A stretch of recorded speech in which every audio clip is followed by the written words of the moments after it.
Okay, I just need it to go to the next thing. Okay, all right.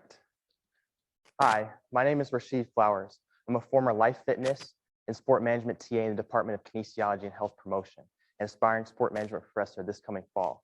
As I've continued to get involved in the field of sport, I've noticed that such a dynamic, evolving, ever-changing industry requires that my teaching philosophy and practices be reflective of that. So what does this look like? First, practical experiences. So aside from students gaining specific knowledge on sport methodologies, I want students to be able to apply that practically through experiential learning. So for an example, an event management course, I'd actually have students come together in a group and plan an event. They do everything from secure the venue to establish staffing, to do budgeting and things of that nature.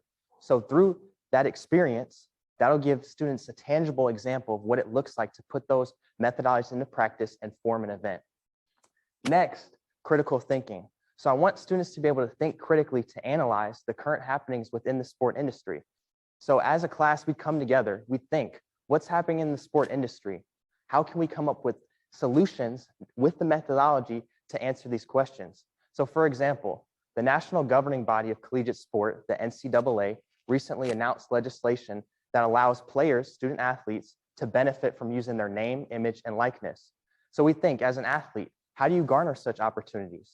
As an athletic administrator, how do you build equitable opportunities for student athletes to be able to do that? And as a higher education administrator, how do you promote those opportunities and how do you use that to build the brand of the institution, but also protect the image of the institution?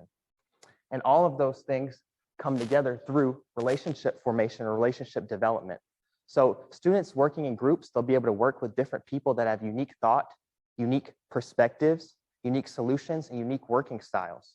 Additionally, as an instructor, I formulate opportunities for them to develop relationships. So through things like visiting sport organizations or sport venues, we would go build relationships with people in the sport industry. Additionally, I would offer seminars in class, having weekly people come in from the sport industry to talk and develop relationships with these students. And lastly, I would encourage students as they engage in different volunteer and internship opportunities to be intentional about forming relationships with people that they work with and work alongside with. Because in the sport industry, it's not just what you know, but who you know. And all of those things come together to develop future sport leaders. And through those things, they'll be equipped with the skills they need to excel and perform. And as we know in sports, execution matters. Thank you.